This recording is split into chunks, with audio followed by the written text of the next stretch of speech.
Hi guys, Steph here.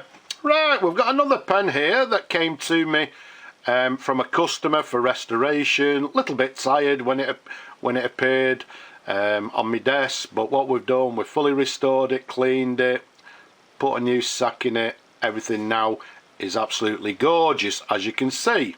Do you know what pen it is? Yes? No? Right, well let's tell you. What we have here is the Rue Pen. So let's take you straight to the barrel imprint, if I can find it over the camera. It's a little bit on the worn side, it's still quite legible, so I'm hoping it'll be legible on the video. But what it simply says is the Rue Pen. There's nothing else there, just simply the Rue Pen. Now I'm aware that the Rue pens were made in England, so it's an English made pen. I believe this pen is what they term as the new Swift, from the period of around about the 1920s, 1930s, when Rue brought out a model which they termed as the Swift or the new Swift. It came out in numerous different colours, numerous different configurations and numerous different trim. You'll see on this particular one it's got gold plated trim. You will see them also with what we term as a nickel trim, so it's nice to see this one with this gold plated trim, which is quite unusual. Incidentally, these pens, they are quite sought after pens, so it's nice to actually hold one and to share with you people. As you can see, it's a lever pen and it's got what we term as a spoon lever, so self-explanatory. If you look at the end there, it looks like a little spoon. Okay, let's take you up to the cap.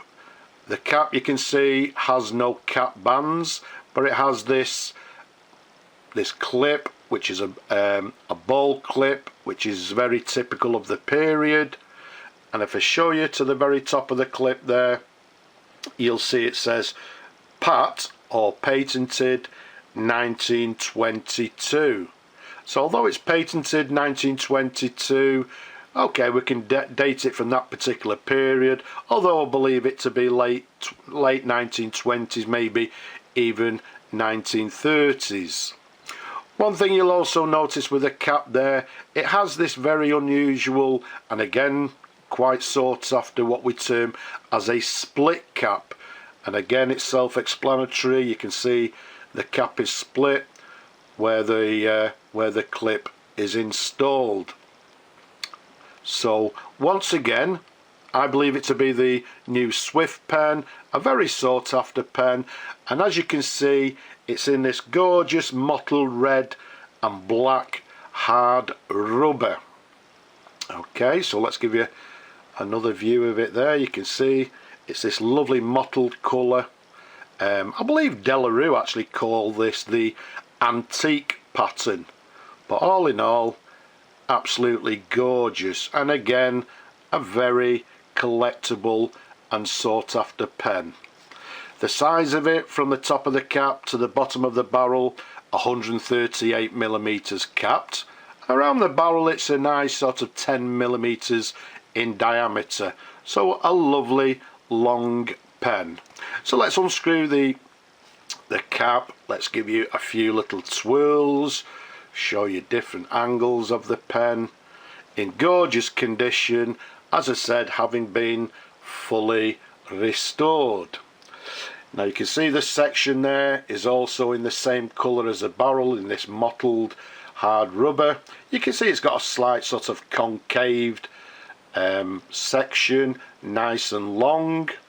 And then if we take you up to the nib, a little bit unusual I feel, because a lot of these pens were just warranted nibs, but if I keep it nice and still, what you'll see there, it says Thos, or THOS, Rue and Company Limited, 14 karat gold. So the Thos simply means Thomas, or Thomas Rue and Company Limited. So I feel it's quite an unusual nib as well. There's a sideways view of it, and let's show you the feed underneath. Again, we've got the standard comb feed. As you can see, everything is lovely and clean as it should be. As I said, it's a nice long pen, and with this sort of slightly concave section, it's a lovely comfortable pen to hold, and I bet it writes very nicely. Well, I bet. Let's find out how it writes. So let's get the ink. Let's get the lever, dip the nib in the ink. Okay, we'll only do it the once because, as always, it's just simply for a writing sample. Let's wipe off a little bit of the excess ink, and let's bring on our trusty little pad. So as always, it's the first time it's been written with, so it's as good as time as any to test the pen. So what we have is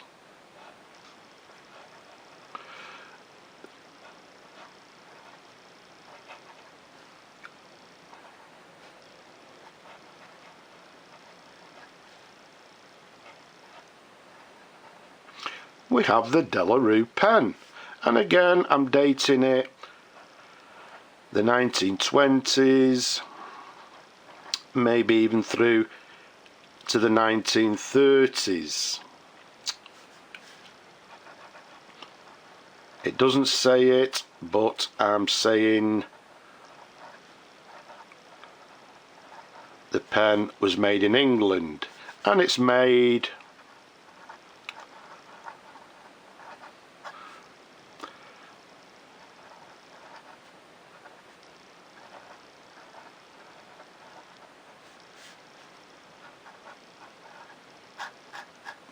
mottled red and black hard rubber. So a lovely mottled fountain pen. Does it have any flex in the nib? Well, these De La Rue nibs, yes, some of them did, and some of the later Annotto pens have lovely flexible nibs, so let's give it a bash. Well, the answer is, I would say, yes it does. As you can see on the downward stroke with a little bit of pressure.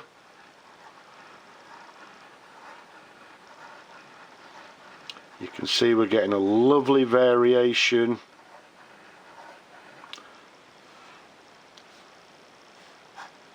In the line. So it's got a lovely it's a lovely writer, nice and wet. And as you'd expect from a nib like this from De La Rue and sort of the Annotto pens, you can see it's got a gorgeous variation. So with the pressure on the downward stroke, we're getting a lovely variation in line. So somebody who actually uses these sort of flexi nibs, etc., will, well, they'll love this particular pen. So I'm sure the customer is going to love his pen. It writes lovely now. So there we have it, the De La Rue pen from 1920s, 1930s, made by Thomas De La Rue and Company Limited in England. So I hope you've enjoyed looking at the pen as much as I enjoyed showing them to you people. Don't forget, leave a comment below, don't be shy. Subscribe as well to my channel, and if you possibly can, please support my work down below. But for now, I'll just say bye bye for now.